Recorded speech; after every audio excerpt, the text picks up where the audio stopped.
रश्मि और अमर लॉकडाउन के चलते डेटिंग ऐप पर मिलते हैं। उसी बीच उनकी बॉन्डिंग बहुत अच्छी बन जाती है और दोनों एक दूसरे से प्यार करने लगते हैं। बस लॉकडाउन खत्म होते ही चट मंगनी पट शादी। उससे पहले घर में बात तो कर लो। अरे माँ पापा कभी मना नहीं करेंगे। अमर की बात सुन रश्मि खुश हो जाती है। ऐसे ही दिन बीतते हैं और देखते ही देखते लॉकडाउन खुल जाता है, जिसके अगले ही दिन अमर अपने परिवार के साथ रिश्ता लेकर रश्मि के घर पहुंच जाता है। अभी लॉकडाउन खुला ही है और कोरोना तो ख़त्म भी नहीं हुआ, इसलिए ज़्यादा कुछ ना करके अगले कुछ दिनों में छोटे फंक्शन के साथ शादी कर लेते हैं।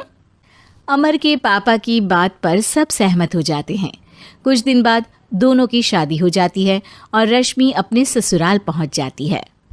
बेटा, शादी तो तूने अपनी मर्जी से कर ली, लेकिन बहू को बोल देना इस घर में हुक्म मेरा ही चलेगा, इसलिए अपना राज जमाने की कोशिश भी ना करें।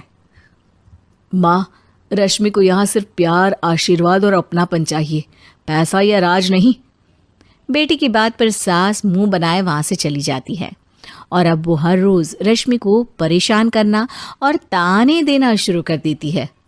देखो, ये है आजकल की लड़की, इंटरनेट पर लड़कों से बातें करते हुए इन्हें शर्म भी नहीं आती, और यहाँ तो देखो कितनी सीधी सुशील बनकर दिखा रही है। मम्मी, शादी के रिश्ते वाले इंटरनेट ऐप से जब किसी को कोई दिक्कत नहीं है, फिर डेटिंग ऐप के जरिए मिलना किस तरह गलत हो सकता है? रश्मि के डेटिंग ऐप वाली बात सुन उसकी हैरान सास तुरंत तुनक कर पूरे घर को सिर पर उठा लेती है, जिसकी आवाज सुन अमर और उसके पापा भी वहां आ जाते हैं। हाय मेरी माता, इतना बड़ा झूठ! डेटिंग ऐप को इंटरनेट के जरिए मिली है बोलकर इस कलमुही को मेरे सर ला बिठा दिया। अरे नास पिटी, तुझे जरा भी शर्म नहीं आई? वहां न जाने कितने लड़कों से गुलु गुलु करके तुझे मेरा ही लड़का मिला था फंसाने के लिए। माँ, मुझे तो समझ नहीं आ रहा क्या बोले जा रही हो। डेटिंग ऐप इस्तेमाल करना कोई अपराध नहीं है, और तुम रश्मि को ऐसा कैसे बोल सकती हो? मैं भी तो था उस ऐप पर। पहले उसके लिए माँ से झूठ बोला और अब लड़ाई कर रहा है। सास और अमर की बात सुनकर रश्मि हैरान खड़ी रहती है। अमर, तुमने घर में झूठ क्यों? ये सब देख रही हो ना, इसी की वजह से झूठ बोलना पड़ा। एक तरफ अमर और रश्मि की ये बात चल रही होती है, वहीं दूसरी तरफ सास का नॉन स्टॉप क्लेश सबको परेशान कर देता है। सब एकदम चुप, जो हुआ सो हुआ, अब मुझे कुछ ना सुनाई दे। पति की बात सुन सास चुप होकर वहां से चली जाती है, लेकिन अब वो रश्मि के सिर दुनिया भर के सारे काम डालकर उसका जीना पहले से भी ज्यादा मुश्किल कर देती है। मम्मी, मैं आपका गुस्सा समझ सकती हूँ, आपको जो करना है कर लीजिए, मैं कभी कुछ नहीं बोलूँगी। उम्मीद है किसी दिन तो आपका गुस्सा शांत होगा और नफरत प्यार में बदलेगी।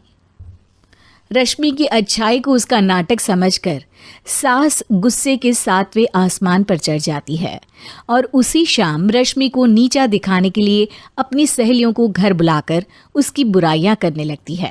अरे कौशल्या, क्या बताऊं, आजकल के बच्चे ना बहुत एडवांस हो गए हैं। पहले रिश्ते घर परिवार वाले सब देख परख के कराते थे, और अब ये लोग खुद न जाने कहाँ कहाँ मिलकर खुद ही सब कुछ पक्का करके हमें बता देते हैं। लड़की का कैसा दिन धर्म, कैसा ईमान, कैसा चरित्र कुछ नहीं पता, बस प्यार किया और घर लाकर बिठा देते हैं। अरे ऐसा क्यों बोलती हो? आजकल बच्चे अपने आप में बहुत समझदार हो गए हैं, और फिर पूरी जिंदगी तो उन दोनों को ही साथ निभानी है। अपनी पसंद से शादी कर भी ले तो क्या दिक्कत? तू ही देख ले, पहले इतना अच्छा बेटा और अब सोने पर सुहागे जैसी सर्वगुण संपन्न बहू। और पता है, अभी कुछ दिन पहले मेरी बेटी ने मुझे डेटिंग ऐप के बारे में बताया, जहाँ लड़का लड़की अपनी पसंद से अपने आप एक दूसरे को चुन लेते हैं, और फिर अगर सब सही रहता है तो बात आगे भी बढ़ जाती है। अरे इसमें इतना खुश होकर क्या बता रही हो? ये तो गलत है। न जाने कौन क्या है, कितना झूठ कितना सच है। अरे पर सोचो, जब तुम किसी के बताए रिश्ते को देखने जाते हो तो क्या एक ही बार देखने से सच झूठ का पता लगा सकती हो? ज़रूरी नहीं कि बच्चों का लिया फैसला हमेशा गलत हो। अरे बहुत बार हमसे भी तो गलत फैसले होते हैं ना। अच्छे बुरे लोग तो हर जगह मिल सकते हैं, फिर इसमें सिर्फ बच्चे ही गलत कैसे? सहेलियों की बात सुन सास सोच में पड़ जाती है और इसी तरह कुछ दिन बीत जाते हैं, जिसमें ना तो वो रश्मि को परेशान करती है और ना ही कोई ताना सुनाती है, जिसे देख रश्मि परेशान हो जाती है। मम्मी, आपकी तबीयत तो ठीक है ना? कुछ दिनों से देख रही हूँ आप मुझे कुछ बोलती ही नहीं। तो मेरा परेशान करना ज्यादा अच्छा लगता है क्या? नहीं, आपकी शांति उससे ज्यादा परेशान कर रही है। शांति इसलिए है क्योंकि मुझे एहसास हो गया है कि गलत तुम लोग नहीं, मेरी सोच है। प्यार तो एक सुंदर एहसास और शादी खूबसूरत साथ है। अगर ये साथ सच्चा है तो कहीं पर भी किसी भी तरह जुड़ा हो, उससे कोई फर्क नहीं पड़ता। आप कौन है? इतनी अच्छी बातें मेरी पत्नी तो नहीं बोल सकती। क्या आप भी?